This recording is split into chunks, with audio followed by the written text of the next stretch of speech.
കുറേ നാളുകൾക്ക് ശേഷം ട്രെയിനിൽ പോവാം കേട്ടോ, അതും നമ്മുടെ കൊച്ചിക്ക്.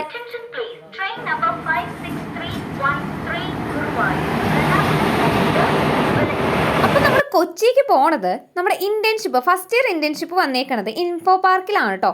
അങ്ങനെയാണ് നമ്മൾ കൊച്ചിയിലേക്ക് പോകുന്നത്. അപ്പോൾ കുറേ നാളായി, ഞാൻ വർഷങ്ങളായെന്ന് വേണമെങ്കിൽ പറയാം, ട്രെയിനിൽ കയറിയിട്ട്.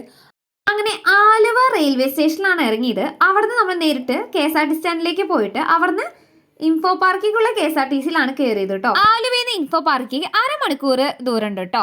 അങ്ങനെ നമ്മൾ ഇൻഫോ പാർക്കിലെത്തി. ഇതാണ് ഫ്രണ്ട് ഭാഗം വരുന്നത്. അങ്ങനെ നമുക്ക് ക്ലാസ് വരുന്നത് 10 മണി തൊട്ട് 12 മണി വരെയാണ്. നമ്മളൊരു 9:30 ആകുമ്പോൾ എത്തി കേട്ടോ. നല്ലൊരു എക്സ്പീരിയൻസ് ആയിരുന്നു. അത് കഴിഞ്ഞ് നമ്മൾ തിരിച്ച് ആലുവയ്ക്ക് തന്നെ പോവുകയാണ്. അങ്ങനെ നട്ടുച്ച നേരത്താണ് നമ്മൾ റെയിൽവേ സ്റ്റേഷൻ്റെ അവിടെ എത്തിയത്. അങ്ങനെ അവിടുത്തെ ഒരു റെസ്റ്റോറൻറ്റിൽ കയറി നമ്മൾ അടിപൊളി ഒരു ഊണുണ്ട് കേട്ടോ. 70 രൂപയായിരുന്നു ഈ ഊണിൻ്റെ റേറ്റ് വന്നത്. നല്ല അടിപൊളി ഊണായിരുന്നു. ദെൻ നമ്മൾ ആലുവ റെയിൽവേ സ്റ്റേഷനിലെത്തി. അവിടുന്ന് ട്രെയിൻ നമുക്ക് 3 മണിക്കായിരുന്നു. ബാക്കി വിശേഷം വീട്ടിൽ വന്നിട്ട് പറയാം കേട്ടോ. മേമു വരാറായി. ബൈ.